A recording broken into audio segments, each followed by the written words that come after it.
Bwana, kwa majina naitwa Musa Swaleh almaarufu naitwa MC Chiba, nikiwa natokea Michiga na Nyumbu Mtwara. Bwana, ni kwamba juzi tulikuwepo hapa New Amani Complex kwa ajili ya kukabiliana na Yanga na Afrika. Hivyo basi kilichofanyika juzi na leo kitamfanya hicho.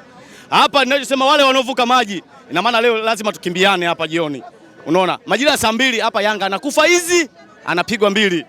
Kama kawaida, sisi hatuna masiara tukiona kombe pale. Mwenyewe juzi aliweka kombe pale na akakimbia mwenyewe akapenya. Kwa hiyo ninachokuhakikishia mheshimiwa ndugu mwandishi wa habari, leo Yanga anakaa. Yaani anataka ndo hivyo, ataki ndo hivyo. Selemani Mwalimu wamempoka, wamewapora, wamemkwapua kambini kwenu. Yaani watu wamekuja kumchukua mtoto wako sebleni kwako na yuko pale yupo Yanga. Unasemaje unawafunga 2? Ikiwa Mwalimu tu hayupo, darasa limebaki bila Mwalimu. Mwalimu siku zote, mechi zote alizocheza Mwalimu, yeye ni anaingia kuanzia dakika 70 na kuendelea. Ina maana kwa Mwalimu kile kwake akiwezi kumuumiza, au ana Simba akiwezi kutuumiza.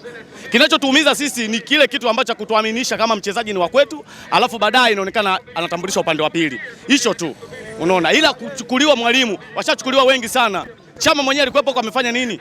Leo karudi nyumbani. Pale ndo nyumbani. Sisi tumempeleka kwa, tunajua yeye akishazeeka kule ameenda kuchukua mafao yake basi. Kwa hiyo kilichouma nyinyi sio Mwalimu, ila namna ya Mwalimu mmetambulishiwa. Macho kwenye screen. Vita hii pia tumeshinda. Ahmed Ally huyo, alafu mchezaji kaonekana Yanga. Kwa hiyo unawaambia nini viongozi wako sasa ambao yaonekana kuna namna ya kufanya sawa na maana mchezaji kaenda Yanga? Yaani namna ya kufanya viongozi wetu wasije wakatuaminisha kitu ambacho hakipo. Sisi tunawategemea wao. Na timu bila mashabiki haiwezi kaenda. Unaona? Kwa sababu unapomwaminisha mtoto kitu au unapomwaminisha mtu kitu, alafu baadaye inakuwa ndivyo sivyo, inakuwa hilo kidogo inafanyaje? Inakuwa inatuumiza sisi mashabiki. Unaona? Haituumi Mwalimu kwenda kule, walienda wengi na wameenda wengi na wakarudi. Yaani yule angekuwa ameachana naye tu habari zake, kujua huyu sio wa kwetu, akaachana naye tu habari zake. Basi kinachoniuma mimi ni uaminifu. Kutuaminisha sisi bane huyu ni wa kwetu, alafu baadaye tena inakuwa ndivyo sivyo. Umeelewa? Ila Mwalimu ni mchezaji wa kawaida, kwa sababu ukiangalia katika first 11 yeye alikuwa anaingia kuanzia dakika 70 na kuendelea. Hadi Casablanca anakuwa mchezaji wa kawaida kwenye vilabu vile vya Simba na Yanga brother. Mchezaji wa Wydad Casablanca angetolewa kule kwa mkopo, angekuja huko. Unalijua hilo, kama yeye ametoka kwa mkopo akaja huko. Na hata wao wameenda Wydad kuja kumtoa huko kwa sababu yule yuko kwa mkopo. Kinauma nini kwa mchezaji mwenyewe? Umenielewa kauli yangu niliyoisema? Wana Simba haituumi Mwalimu kwenda kule.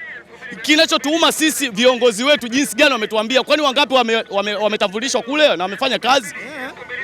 Bwana, nataka nipe kikosi cha mnyama Simba kwanza. Jamaa anatamba hapa. Hebu mpangie kikosi ambacho unaamini leo Mwalimu akipita kwenye hiyo kamba, wananchi usubuhi wanaumia. Kwanza Mwalimu mwenyewe leo acheze.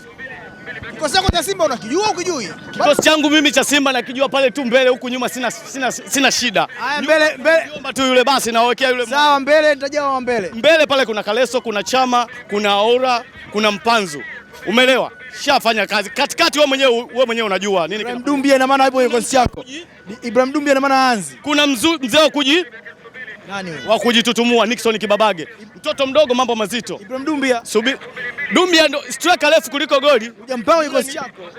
Yupo mbele pale namba 9 pale ndo kila kitu. Yeye ndo anamaliza pale.